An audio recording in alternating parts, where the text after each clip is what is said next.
நம்ம கப்பியோட வயித்துல குட்டி இருக்கும்போது இந்த ஒரு விஷயத்த பண்ணலன்னா குட்டி எல்லாமே காப்பாத்துறது ரொம்ப கஷ்டமா போயிடும். இந்த டப்ல நம்மளோட மொத பேட்ச் குட்டி இருக்காங்க. அண்ட் இன்னொரு டப்ல செகண்ட் பேட்ச் குட்டி இருக்காங்க. இவங்க வளர்ந்து ஒரு சைஸ் வர்றதுக்குள்ள பேரண்ட்ஸ் 3வது தடவை குட்டி போடுறதுக்கு ரெடி ஆயிட்டாங்க.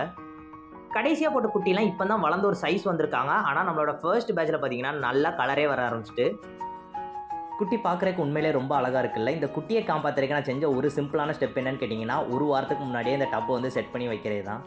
என்னோட ஒரு குட்டி அட்வைஸ் சொல்லணும்னா, ரவுண்டு டப் யூஸ் பண்ணுறதோட இந்த மாதிரி ரெக்டாங்கிள் ஷேப்பில், அதாவது நீளமாக இருக்கிற டப் யூஸ் பண்ணும்போது கப்பி குட்டி ஃப்ரண்ட் அண்ட் பேக் ஸ்விம் பண்ணி போகிறதுக்கு ரொம்ப ஈஸியாக இருக்கும். நல்ல க்ரோத்துமே இருக்கும். நம்ம ஷ்ரிம்ப் டப் வச்சிருக்க இடத்துலேயே ஒரு குட்டி கேப் இருந்துச்சு. அதில் நம்ம நியூ டப்பை ப்ளேஸ் பண்ணி உள்ளே ஒரு 2 சின்ன கல் வச்சுட்டு அதுக்கப்புறம் சால்ட் ஆட் பண்ணிட்டேன். இதுக்கப்புறம் வாட்டர் ஃபில் பண்ணுங்க. நீங்கள் ஓல்டு வாட்டர் இருந்தாலும் ஃபில் பண்ணிக்கலாம், இல்லை நியூ வாட்டர்னாலும் ஃபில் பண்ணுங்கள். பட் ஒரு வாரத்துக்கு அப்புறம் தான் இதில் கப்பி ஃபிஷ் விடணும். இதில் நம்ம வாட்டரை ஃபில் பண்ணி முடிக்கிறதுக்குள்ள நம்மளோட கப்பி எத்தனை குட்டி போட போகுது அப்படின்னு நீங்கள் கெஸ் பண்ணியிருந்தீங்கன்னா மறக்காமல் கமெண்ட்டில் சொல்லிட்டு வீடியோ ஃபுல்லாக பாருங்கள். ஃபைனலாக ரொம்ப முக்கியமான ஸ்டெப்பு, ஆல்ரெடி நல்லா செட் பண்ணி வச்சுருக்க ஒரு கப்பி டேங்க் ஆர் டப்பில் இருக்கிற பிளான்ட்ஸை கொஞ்சமாக கட் பண்ணி எடுத்து உங்களோட புது டப்பில் ஆட் பண்ணிக்கோங்க. இதில் நிறையவே பெனிஃபிஷியல் பாக்டீரியாஸ், நிறைய மைக்ரோ ஆர்கானிசம்ஸ் இருக்கும்.